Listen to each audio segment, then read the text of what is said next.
syarat bekerja menjadi sales di distributor resmi atau di supplier resmi sebuah produk. Oke teman-teman semuanya, welcome back to my channel. Assalamualaikum warahmatullahi wabarakatuh. Gimana kabarnya? Semoga dalam keadaan yang sehat dan berkecukupan dan bahagia tentunya. Nah, di video kali ini bagi kamu yang ingin mendaftar kerja menjadi seorang sales atau marketing di beberapa brand resmi seperti di Wingsfood, KAO, PNG, Unilever, dan sejenisnya. Nah, mungkin video ini bisa bermanfaat untuk kalian. Nah, yang pertama, saat kamu ingin mendaftar pekerjaan menjadi seorang tenaga sales atau tenaga marketing, ada beberapa hal yang harus kamu ketahui, teman-teman. Yang pertama ya, teman-teman, ya seperti orang melamar kerja pada umumnya ya, teman-teman, kalian bisa melampirkan syarat lamaran pekerjaan. Nah, nanti setelah kalian interview, nah kalian bilang aja kenapa kamu ingin menjadi seorang sales. Biasanya ada pertanyaan seperti itu dari yang interview atau dari HRD atau SPV distributor tersebut. Nah, kamu bisa menjawab basic saya adalah dijual beli, seperti itu. Nah, tapi kalian juga jangan istilahnya itu melebih-lebihkan, ya, nggak usah melebih-lebihkan. Saya pintar jualan, bla bla bla, itu nggak usah. Yang penting kamu ikuti aja alurnya. Nah, yang paling penting seperti ini, teman-teman. Kalau misalnya kamu ingin menjadi seorang sales, pastikan kamu sudah memiliki beberapa hal ini.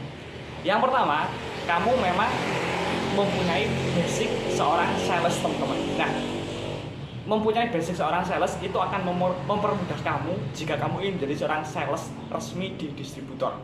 Mas, kalau saya itu nggak punya basic, saya orangnya pemalu, apakah saya bisa bekerja menjadi sales? Bisa-bisa saja, teman-teman, karena semua hal itu bisa dipelajari asalkan kita itu mau belajar.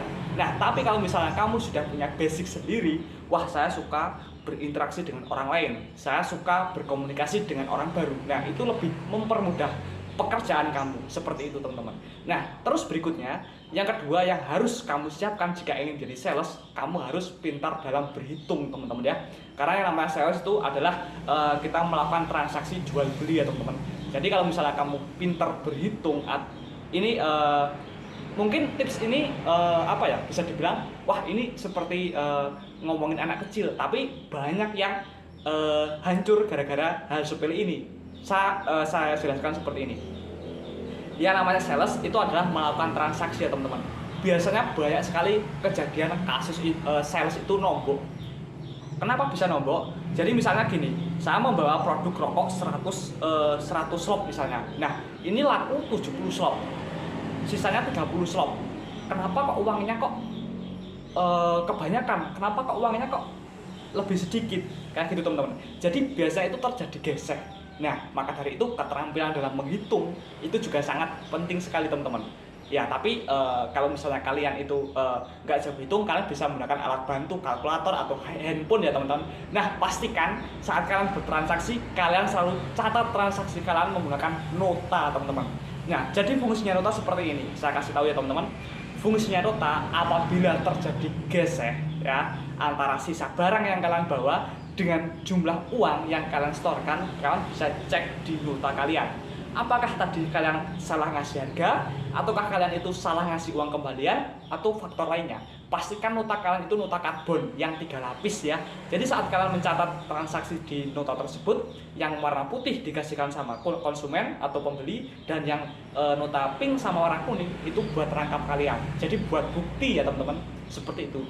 Dan bagi kalian yang seorang sales juga apa ya, jangan terlalu memaksakan diri ya. Jadi bagi kamu sales baru, jangan terlalu memaksakan diri dalam tanda kutip. Misalnya begini, jam 12 kalian belum berjualan misalnya, pasti itu rasanya sangat-sangat panik. Saya sendiri di awal beberapa tahun yang lalu saat menjadi seorang sales, seperti itu yang saya rasakan.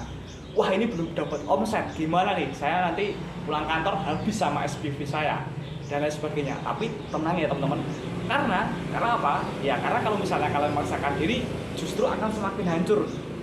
Jadi yang harus kalian lakukan, kalian bisa istirahat dulu, makan siang-siang dulu, atau mungkin bisa sholat dulu bagi yang Islam ya, teman-teman. Supaya apa? Supaya tenang. Nah, supaya tenang.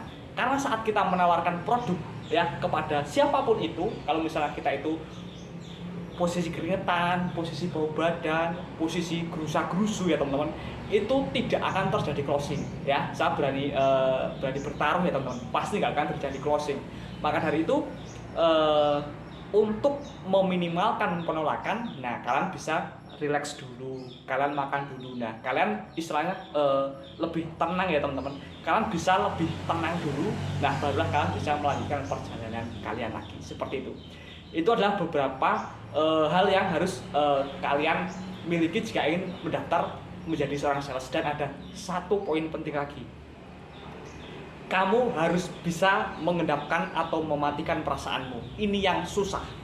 Jadi begini, seorang sales itu tidak boleh sedih, ya, tidak boleh sedih apabila dagangannya tidak laku, tidak boleh marah apabila mungkin produknya dikritik, dan juga tidak boleh gampang nyerah.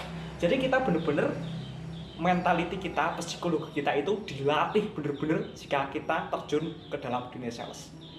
Ya tapi ada sisi positifnya juga guys. Apa? Ya kamu kalian misalnya ditolak sama cewek, udah gak bakal sakit hati. Why? Karena udah terbiasa dengan penolakan. Ya jadi curhat ya teman-teman. Tapi ya nggak apa-apa, memang faktanya seperti itu ya teman-teman. Kalau misalnya sales itu harus kebal terhadap penolakan. Oke? Ya mungkin bagi kalian yang menonton video ini, bang lu cuma membacok bang lu cuma ngomong doang bang. No, saya tidak ngomong doang ya teman-teman. Saya membuat video-video yang ada di channel YouTube ini ya teman-teman, semuanya adalah hasil dari praktek lapangan saya ya teman-teman. Jadi semuanya bisa dipertanggungjawabkan. Dan mohon bagi kalian yang berkomentar terkadang ada beberapa orang yang berkomentar toksik, silahkan kalian tonton sampai selesai. Kalau menonton sebuah video ya, ditonton sampai selesai, jangan di skip sehingga tidak terjadi kesalahpahaman. Oke, by the way, makasih yang udah support channel ini sampai di titik ini. Di tahun 2022 saya punya mimpi ya teman-teman. Apa mimpinya? Sederhana teman-teman. Saya ingin channel YouTube ini mendapatkan 100.000 subscriber di tahun 2022 ini. Nah, bagi teman-teman, ayolah bantu saya mewujudkan mimpi saya. Caranya gampang, subscribe dan aktifkan lonceng notifikasi. Mungkin hal itu terlihat sederhana banget ya teman-teman. Itu tapi bagi saya sangat-sangat berarti, dan saya doakan itu menjadi sedekah jariah untuk kalian. Oke, makasih yang udah nonton sampai selesai. Share video ini ke teman-teman sales kalian. See you next time. Sampai jumpa di video selanjutnya.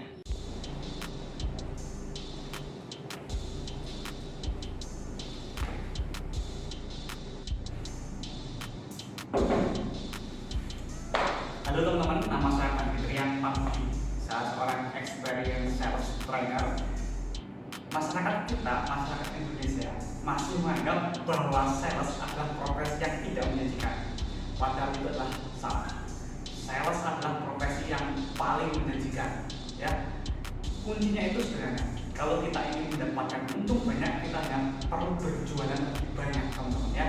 Sales bisa berkesempatan mendapatkan untung jutaan, puluhan juta dalam satu hari. Itu bisa.